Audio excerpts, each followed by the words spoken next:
আসসালামু আলাইকুম এভরিওয়ান। আশা করি আপনারা সবাই ভালো আছেন, ভালোর দলেই আছেন। আপনাদের আমরা যে আগের দুইটি ভিডিও ছেড়েছি, সেই দুইটি ভিডিওতে আপনারা দেখিয়ে দিয়েছেন যে আপনারা অনেক সাপোর্ট করতে জানেন। তো আপনাদের এই ভালোবাসার জন্যই আমরা এখন অনেক উৎসাহ পেয়েছি।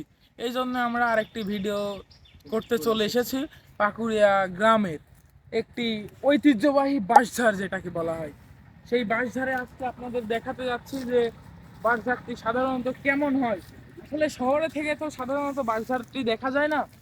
তো আমরা আজকে এটাই দেখাবো যে গ্রামের বাঁশঝাড় কেমন হয়, কতটুকু জায়গা জুড়ে বাঁশঝাড় হয়ে থাকে, আর কিভাবে বাঁশঝাড়ের বাঁশ গাছটি জন্মায়। তাহলে আমরা সামনের দিকে এগোতে থাকি, আপনাদেরকে দেখাচ্ছি। তো আমরা সামনের দিকে এগোই, দেখতেই পাচ্ছেন কিভাবে বাঁশ গাছটি জন্মায়, আপনাদেরকে এটাই দেখা যায়। ও তার আগে বলে যে বাঁশ কিভাবে কাটা হয়, গ্রামের ভাষায় সেটাকে দা বলা হয়। দা বা আড়ি দিয়ে এখানে কোপানো হয়, এটি কাটা হয়েছে দা দিয়ে। কোপায়ে কোপায়ে এটাকে কেটে ফেলা হয়। এরকম বাঁশ দিয়ে আরো কুঞ্চি বের হয়, এটাকে কুঞ্চি বলা হয় সাধারণত গ্রামের ভাষায়। এই দেখুন এই জায়গায় অনেক বাঁশ কাটা হয়েছে। তো আমরা কিছুক্ষণ আগে একটি বাঁশঝাড়ে ছিলাম, সেই বাঁশঝাড়টি কোনোভাবেই আপনাদেরকে সম্পূর্ণ ঘুরিয়ে দেখা সম্ভব না। তাই আমরা সাইডে আরেকটি বাঁশঝাড়ের ভেতরে চলে এসেছি। সেই নতুন যে জন্মায়, যে বাঁশ প্রথম থেকে যে মশার থেকে জন্মায়, সেটি দেখার উদ্দেশ্যে। তো আমরা সেটি পাচ্ছি না অবশ্য। তো দেখতে দেখতে আমরা চলে আসলাম একটি পুকুরে। সামনেই দেখতে পাচ্ছি একটি পুকুর। পুকুরটি সাধারণত বাঁশঝাড়ের ভেতরে অবস্থিত। তো এই পুকুরের অনেক বড় একটি স্টোরি আছে, যেটি আপনাদেরকে আমি খুবই অল্প সময়ের মধ্যে বলার চেষ্টা করছি। এই পুকুরটির মধ্যে অনেক বছর আগে, ইংরেজ আমলে এই জায়গায় অনেক ভরি ভরি সোনা পাওয়া পাওয়া গিয়েছিল। তো হয়তো কয়েকশো কেজি হতে পারে, কারণ ইংরেজরা সেই সময় অনেক ধনী মানুষ ছিল। এই জন্য এইটুকু সামান্য এইটুকু জায়গার ভিতরে যে নিচে বা সাইড দিয়ে কত যে সোনা পাওয়া গিয়েছিল, এটি আন্দাজ করার মতো না। তো বাঁশের আপনার যেই বাঁশের নিচ থেকে যেটা মোছাটা ওঠে, সাধারণত সেটি খুঁজে পাওয়া যায় না, মাঝে মাঝে দেখা যায়। এই যে একটু দেখতে পাচ্ছি যে সামান্য কঞ্চির মতো, এটি আস্তে আস্তে বড় হবে, তাও এর মাথায় কেটে নেওয়া হয়েছে, যে যার যখন দরকার সে এসে কেটে নিয়ে চলে যায়। এটি এই বাঁশের দেখতে এমন মনে হলেও কিন্তু এটির দাম অনেক বেশি। 200, 250, 300, 450 এরকম দামও হয়ে থাকে এইগুলোর। তো এছাড়াও সামনে অনেক বড় একটি বাঁশঝাড় রয়েছে, যেটি সময় স্বল্পতার জন্য আপনাদের দেখানো সম্ভব না। তাও কিছু শতাংশ দেখাতে পেরেছি আমরা, যেহেতু এই এলাকাটি জুড়ে বেশিরভাগই বাঁশঝাড় রয়েছে। এছাড়াও এদিক দিয়ে আপনারা দেখতে পারবেন বিশাল বিশাল আম গাছ।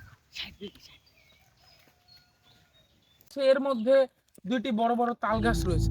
এই তাল গাছের বিষয়ে অতীতে অনেক করুণ ঘটনা ঘটে গিয়েছিল।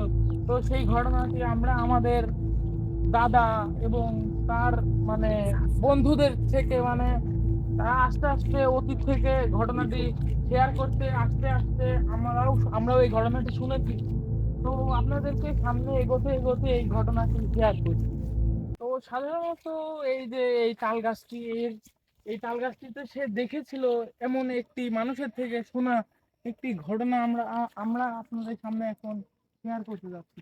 তাল গাছটি কিন্তু আসলেই অনেক বেশি ভয়ঙ্কর।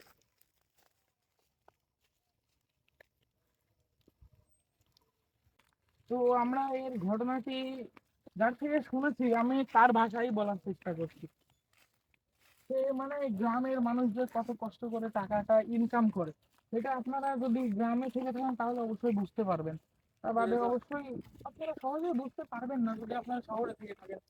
কারণ এই যে জায়গাটির যে কলা বাগান রয়েছে, বুঝছেন, কিছু বছর আগে আপনার 5-7 বছর আগে এই জায়গায় একটি ভাটা ছিল, ভাটা, ইটের ভাটা। সেই ভাটাটি থেকেই ইট, নতুন নতুন ইট বানানো হতো। তো সেই ভাটাটি থেকেই দেখেছিল আমার সম্পর্কে আমার মেজো চাচু। সে দেখতে পেরেছিল যে তারা কয়েকজন ছিল, তখন তো অনেক আগে, তখন টাকা ইনকাম করাও অত সহজ ছিল না বর্তমানের মতো। তো এই জায়গাটি থেকে সে ভাটার উপর থেকে সে সহ কয়েকজন দেখেছিল যে ওপরে এই তাল গাছটি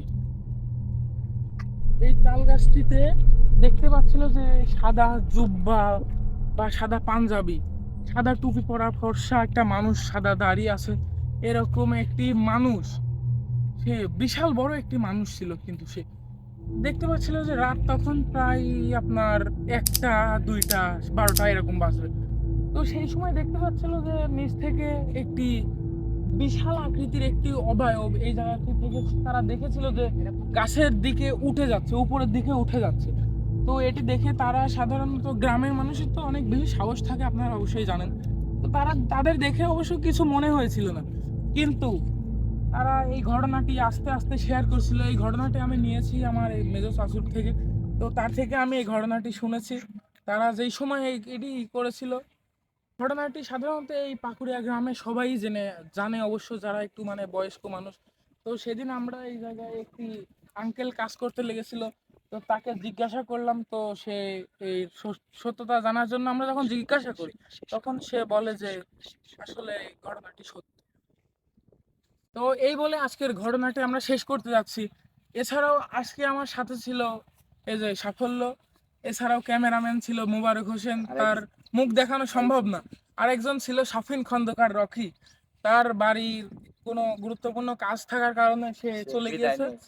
তো আজকের ভিডিও ছিল এই পর্যন্তই।